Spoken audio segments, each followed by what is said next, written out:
Hi everyone, আবার নতুন blog নিয়ে চলে এলাম। আর সকালটা শুরু হয় চা দিয়ে। দেখোই আমরা তিনজনা দুধ দেওয়া চা খাই, আর ওর বাবা খায় লিকার চা।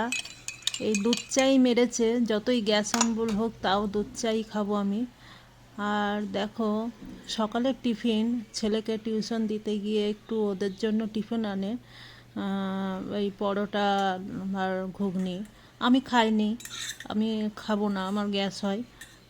খুব মেনে চলি, সব কিছুই মেনে চলি, তাতেও স্বাস্থ্য বেড়ে যায়। আর দেখো আম আমের সিজন এসছে এবার। প্রতিদিনই প্রায় 5 কিলো করে আম নিয়ে চলে আসবে আমার বর। খুব আম খেতে ভালোবাসে, সকাল বিকাল। আর লিচু তো থাকবে, লিচু যদিন থাকবে ততদিন আসবে। আর দেখো লিচুগুলো কালকে এনেছে, একদিনে কেমন হয়ে যায়, তার জন্য লিচু সঙ্গে সঙ্গে খেতে হয়। আর দেখা যায় আজকে খেয়ে নিতে হবে, নাহলে খারাপ হয়ে যাবে। তোমাদেরকে দেখালাম। আর কাঁচা আম এনেছে অনেক, বলছে যে কাঁচা আমের আচার করে রাখো। আর একদিন যদি আচার না করি মনে করাবে, কাঁচা আম আছে কিন্তু মনে, ওখানে কাঁচা আম রাখা আছে, এরকম করে মনে করিয়ে দেবে। এত আচার খেতে ভালোবাসে। খাবার চাটনিটা প্রতিদিনই হয়, কিন্তু আমার না, মানে ভয় লাগে, মিষ্টি জিনিস তো, ওর জন্য একটু মেনে চলতে ইচ্ছা করে। কিন্তু এই যে বরটা মানবে না, খাবে, তার জন্য করতে হবে। আজকে সন্ধেবেলায় করবো ওটা। ওটা ধুয়ে টুয়ে রোদে দিয়ে এলাম, একটু রোদে শুকোলে রাত্রেবেলায় করব আচারটা। আর তার মধ্যেই তোমরা দেখো কড়াই জেনে নিলাম, জ্বালিয়ে কি করছি। চিকেন তো তোমরা করো, কেমনভাবে কি করো জানি না। সবারই একটা আলাদাভাবে করার একটা নিয়ম আছে, বা আমি যেভাবে করি তোমাদেরকে দেখাচ্ছি, এভাবে করে দেখবে তোমরা।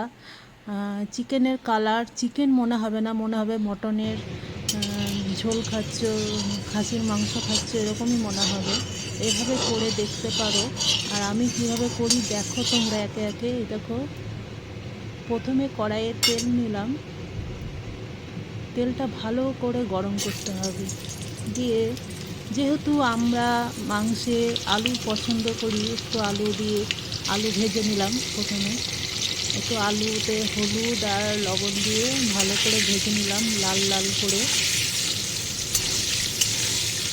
ভাজা চলছে, 5 মিনিট 10 মিনিট ভাজতে হবে ভালো করে।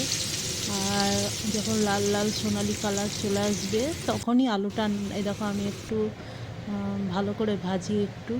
তারপর দেখো চিকেনটা আমি কি করব, ওই তেলের মধ্যে, যে বাকি তেলটা আছে ওই তেলের মধ্যে চিকেনটাকেও ভেজে নেব। মাছ যেমন করে তোমরা ভাজো সেরকম করে 5-10 মিনিট একটু চিকেনটা ভেজে নেবে। এতে কি হবে বলো তো, চিকেনের যে একটা গন্ধ থাকে সেই গন্ধটা থাকবে না।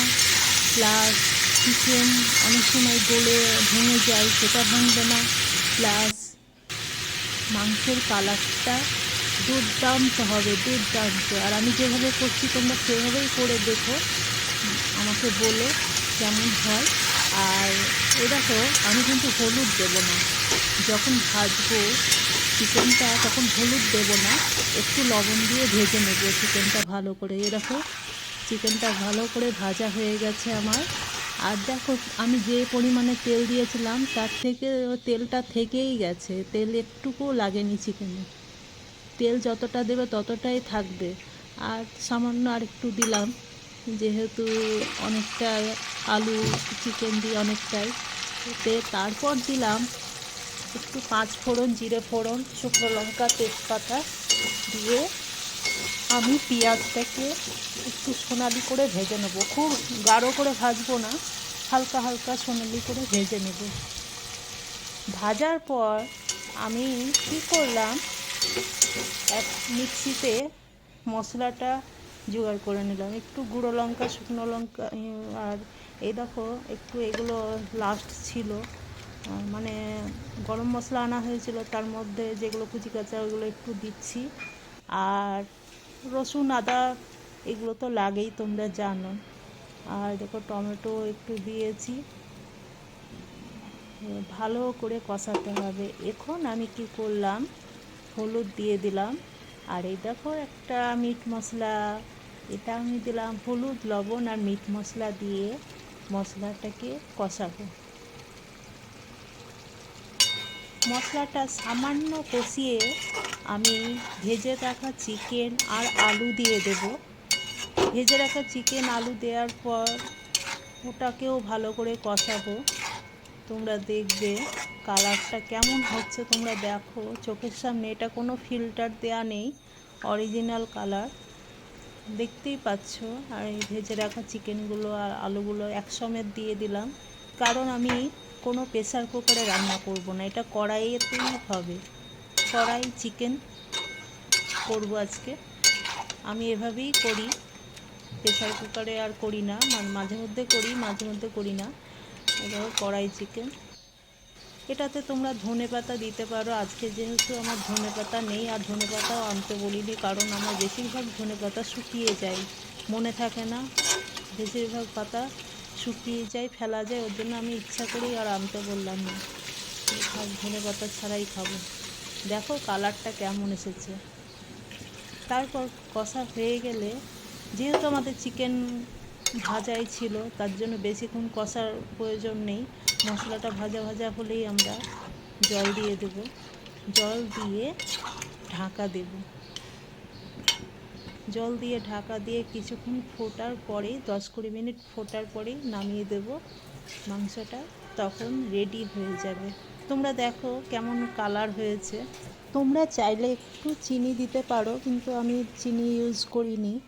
আর আমার ভিডিওটা দেখার জন্য থ্যাংক ইউ। কেমন লাগলো অবশ্যই কমেন্টের মাধ্যমে জানিও। ভালো থেকো সবাই, বাই বাই।